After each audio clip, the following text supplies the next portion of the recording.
Thank you everyone for being here this afternoon. My name is Rich Puerzer, and I'm going to be presenting on the seminal, unique, and prescient Laughlin Negro League baseball card sets. And actually, I think I may use my slightly. So, it has been said that baseball cards are the passport to baseball fandom. Unfortunately, very few baseball card sets or cards themselves were created for Negro League players contemporaneous to the existence of the Negro Leagues, or even in the decades following the Negro Leagues. It was not until the 21st century that most Negro League baseball cards were produced. However, in the 1970s, Robert G. Bob Laughlin, an artist, cartoonist, entrepreneur, and baseball fan, created 3 different baseball card sets. And I'm going to speak about these sets today and talk a little bit about their significance as well. So as I just mentioned a moment ago, very few Negro League baseball cards were created when the Negro Leagues were actually in existence. A few small sets were created in the 1940s in Cuba, Venezuela, and Puerto Rico, where Negro Leaguers often played in the winter. But not many of these cards were actually created, and today they're extremely rare. For example, this 1950s Toleteros, probably butchered that, Josh Gibson card is one of the rarest baseball cards. There's only about a dozen known to exist, and so perhaps in the realm of the Honus Wagner T206, it's one of the holy grails of baseball cards. In recent years, however, there's been a dramatic increase in the creation and availability of Negro League baseball cards made by a variety of artists. Pictured here are 3 different examples of Pete Hill baseball cards produced over the last few years. However, Bob Laughlin created and sold his 3 sets in the 1970s. He was a man ahead of his time, and so let me tell you a little bit about Bob Laughlin. Robert Gordon Laughlin was born September 18th, 1925 in Leonia, New Jersey. He went by Bob and signed off on most of his creations with R.G. Laughlin. He grew up a New York Yankees fan in northern New Jersey and starred as a pitcher on his high school baseball team. Following high school, he served in the military during World War II from 1943 to 1945. And after his time in the military, he became sort of on the ground floor of the comic industry. His first work was as a final preparation artist for George Gately, the creator of the comic strip Heathcliff, and he was an artist on the Jackie Robinson comic books, which were produced between 1949 and 1951. Is there anyone in here who knew Bob Laughlin? Okay, just wanted to make sure of that. I've never crossed paths with him, unfortunately, but I thought there was the possibility. He also created a couple other comic strips, including one about a cat named Cuffy that was in Cat Fancy magazine, and another about a dog named Rufus that was in Dog Fancy magazine. But one of his real passions was baseball.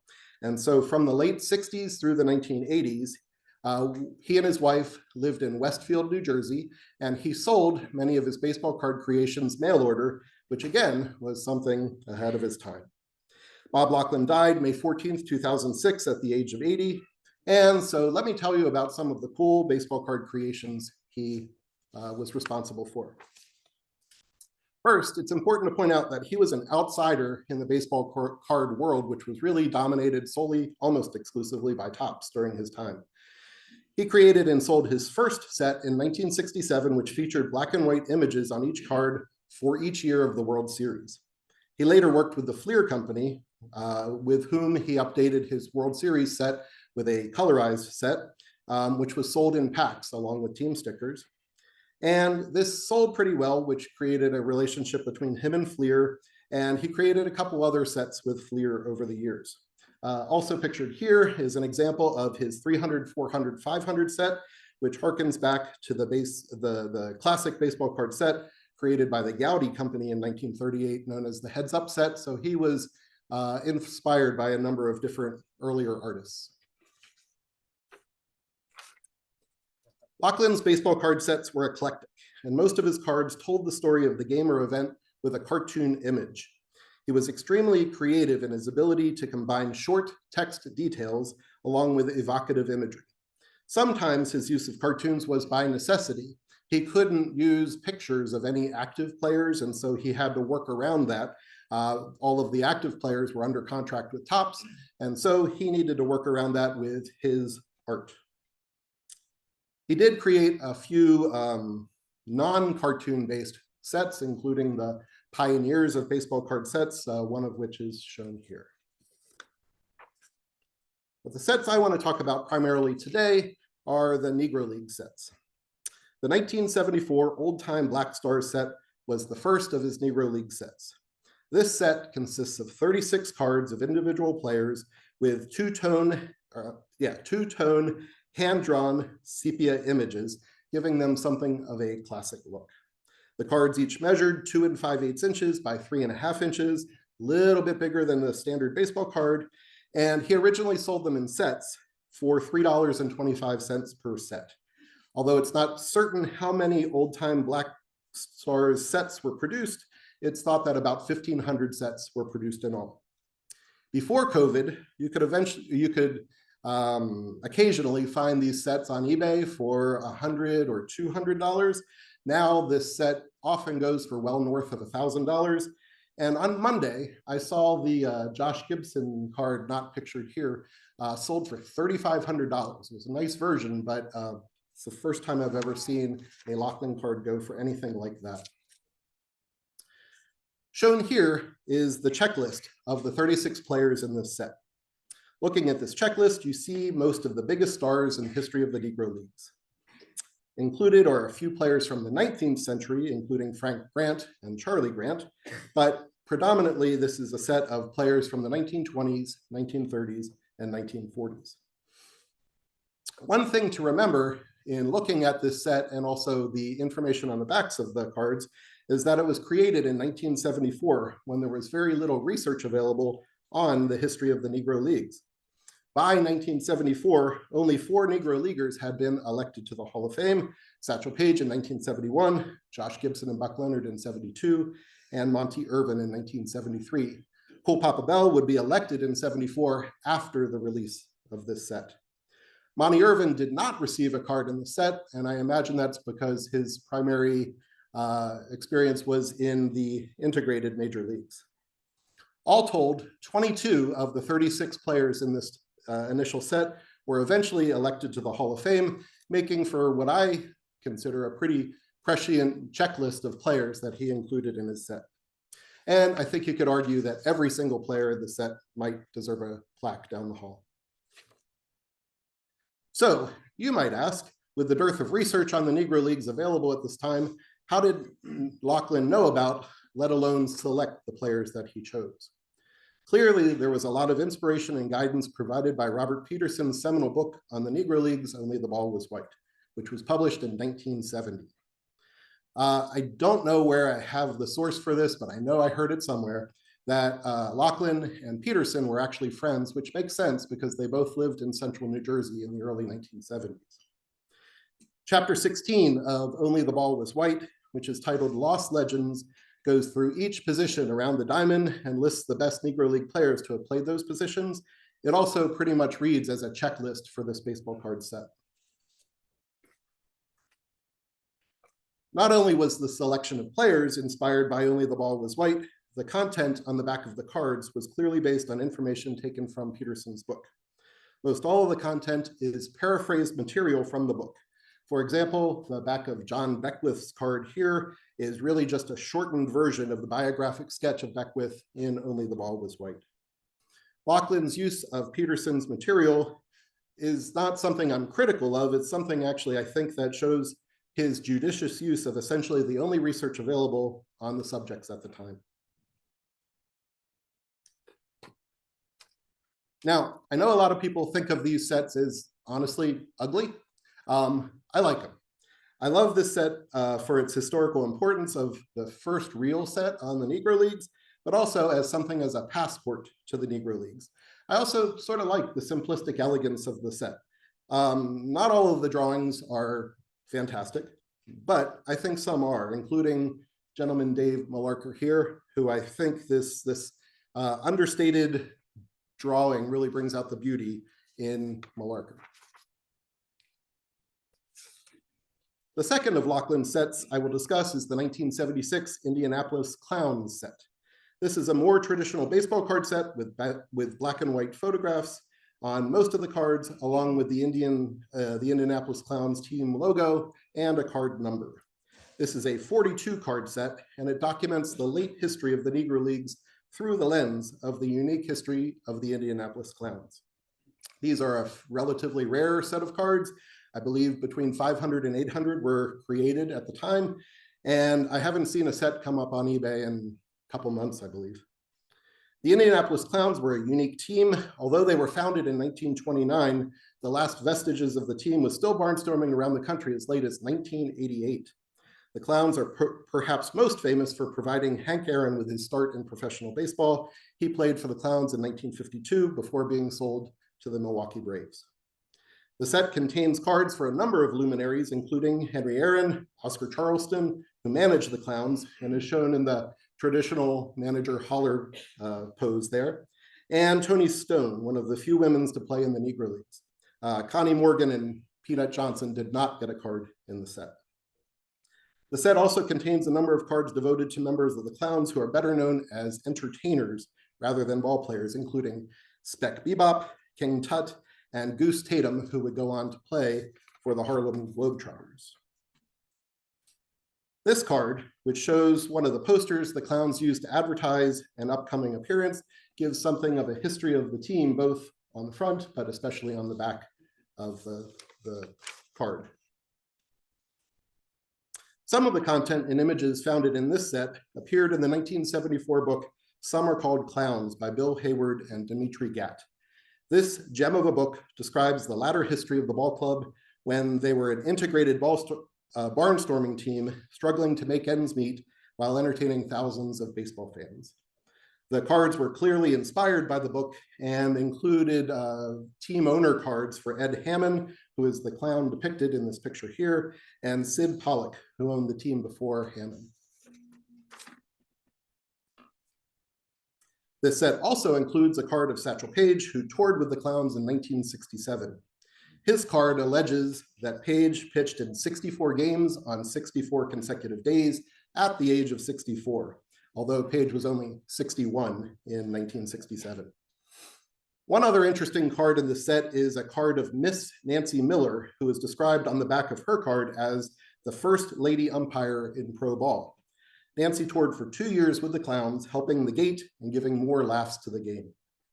Again, this set helps to document a team that played for years after the demise of the formal Negro Leagues, while still upholding the barnstorming ethos, if you will, thus commemorating the legacy of the Negro Leagues. The third of Laughlin's Negro League card sets was the 36-card 1978 Long Ago Black Stars set. This set was clearly designed to build upon the 1974 Old Time Black Stars set and provide cards to those who did not make it to the first set. Like the initial set, the images on these cards are hand-drawn, but with a two-tone green coloring now rather than the sepia color on the first set. The cards were originally, again, sold mail order only by Laughlin at a cost of $3.75 per set, and it's believed that far fewer sets were produced, somewhere between 500 and 800 sets. Consequently, there's a relative rarity to these sets. They don't have a Satchel Paige card or a Josh Gibson card, but again, about a week ago, one of these sets sold on eBay for $660. The set featured 5 more players who would eventually be elected to the Hall of Fame: Turkey Stearns, Leon Day, Ben Taylor, Saul White, and Hilton Smith. However, again, several other players in this set could arguably be Hall of Famers, including John Donaldson, who we heard about yesterday. Between the two Black Stars sets, 72 important and noteworthy Negro League players finally received their due when most of them appeared on baseball cards for the very first time.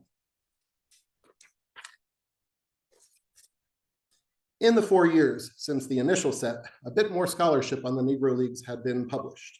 The book Negro Baseball Before Integration by F. Manley and Leon Hardwick was published in 1976 with more details and stories about players, and likewise, the groundbreaking oral history Voices from the Great Black Baseball Leagues by John Holloway was published in 1975.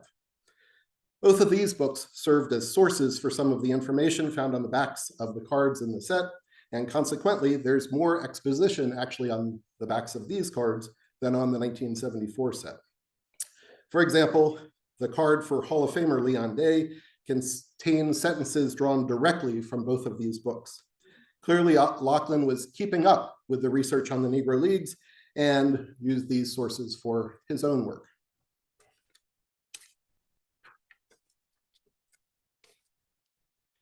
Like the old-time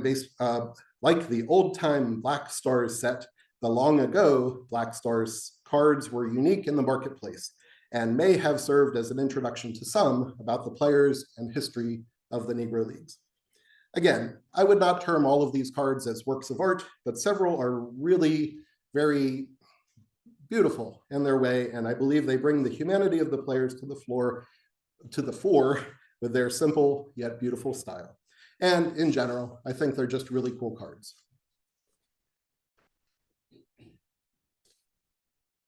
So when looking back at the significance of these baseball card creations by Bob Laughlin, it's clear that there were many important steps in the progression of the history, the development of the history, and the creation of knowledge about the Negro Leagues.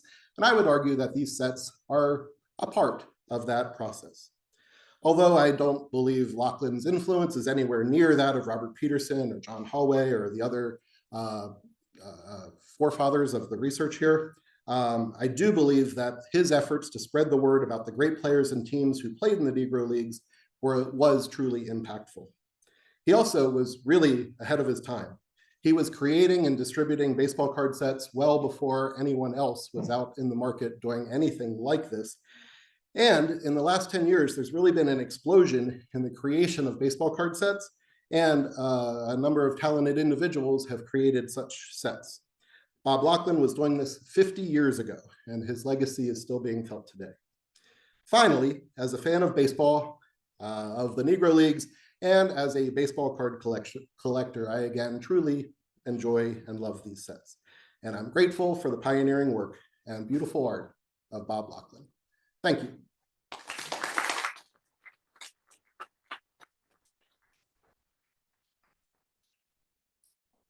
So, looks like I have some time for questions. I'll moderate myself up here.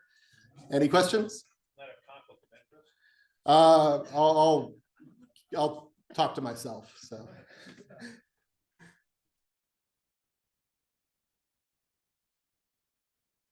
Gary. Put you on the spot. What is the most important Negro League tribute card set?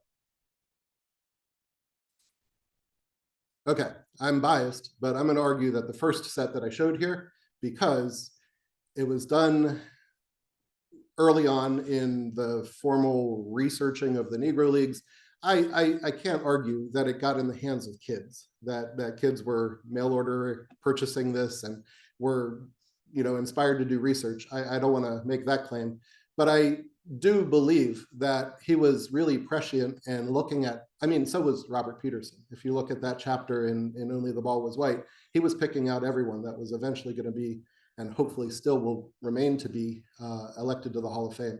And so I think that set really covers a great deal of history. It again has players from the 19th century. It's a really important set, I believe. When you mentioned that he took sentences right out of Holloway's book or Manley's book, you know if he paid them a fee? I do not. Again, I think he may have been friends with Bob Peterson, and so I think that may have been the connection there. I wish I haven't talked to anyone who knew him and worked with him or anything like that. So I really don't know his process or his professional process in terms of attributing sources or paying for sources or anything like that. Yes. They come with bubble gum? No, I do not believe so. And there's no stains on my cards that I have. I have each of the sets, and I believe again they just came mail order at the time, so I doubt that there was any treats that came along with them. What does the wrapper look like? There was no wrapper, or at least none that I am aware of. I believe he just created the cards themselves and sent them out. Way in the back. Just curious, I missed the beginning, sorry, but were there stats on the back or stories or anecdotes? So it's a bit of a hodgepodge of things. It's mainly more stories than stats, or lines of stories than stats. There is the occasional stat, but again, when you read Only the Ball Was White, there's some statistics in that source as well, although as we know, we think of the stats very differently today. And so I don't want to go back and look at a card right now, but I know he does bring up a couple numbers here and there, but it's mainly stories. Yes. You showed some of the newer editions of people, the Kindler, things like that. Is that pretty much still a collector's thing, or is it widely sent out? And is there a version like of the common collected regular card where there's just photographs? It's a good question, and actually, I probably should pose that to all of you. Do you collect Negro League card sets? Yes. So do I. I've got a few. Yep. I like them because of what they are, and I like baseball cards. So it's a, you know, that Venn diagram. There's a lot of overlap there. But again, I think his art was much more simplistic than the art we're seeing today, or a lot different anyway, in terms of the art that we're seeing today, some of which is really, really amazing and beautiful. Yes. Do you have any recommendations for where to search and possibly purchase Latin American Negro League cards, like, you know, Martin Ego, things like that? Sure. So there were a few Latino players in his sets, Dihigo especially. So if you're interested in those individual players, I mean, I buy almost all of my baseball cards on eBay, and so that's where I would send you. Again, sometimes the prices fluctuate quite a bit, and so if you're patient, you can watch and hopefully find them at a reasonable price. I would not have paid $36, let alone $3,600 for a Josh Gibson card. But I think, again, it helps to be lucky sometimes with eBay. And to that point, because it's eBay, like, how do you ensure that, you know, it's a credible source? Good question. And I try not to worry about that, but I also think probably nobody, and I'm probably wrong now, because if a card is selling for $3,600, somebody's going to see the opportunity. But I hope that these cards are not being counterfeited and sold in that way. But I tend not to worry about that too much. I tend to not be a high roller when it comes to buying those kinds of cards. So I'm looking for unique things more than expensive things, And finally, personally. is going to an expo, like a baseball card expo, a good, you know, place to see them, because you can actually see it in your hand? I'll say yes, although I'm not very well versed in shopping in that manner, so I don't know that I could say that. But yeah, I mean, they're probably out there. So although, again, these are pretty unique, so you need to have a unique salesperson to find that, a unique seller to find that. I'm on eBay right now. There's sets from $35 to $40 for full sets. There's individual cards for a lot of Kindler stuff. His art's amazing.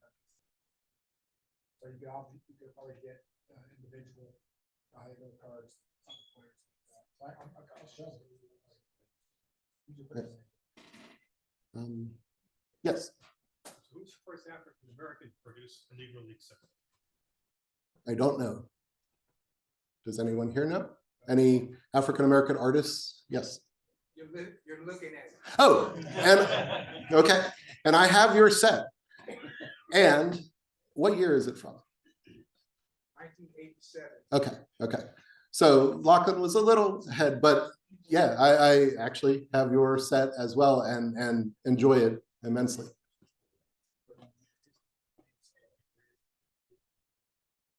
Yes. Partners, the father stored the jersey in 1973, along with those people like Mike Ernstein and T.C. Banks, who were already producing collector sets. And the pronunciation of Bob's name is Laughlin. Okay, thank you. You're doing it as it's spelled correctly, but no one knew anything but Laughlin. And I'd love to talk to you after this, please. Thank you. Let's see, I think my time may be up. Is there one last question? Yes.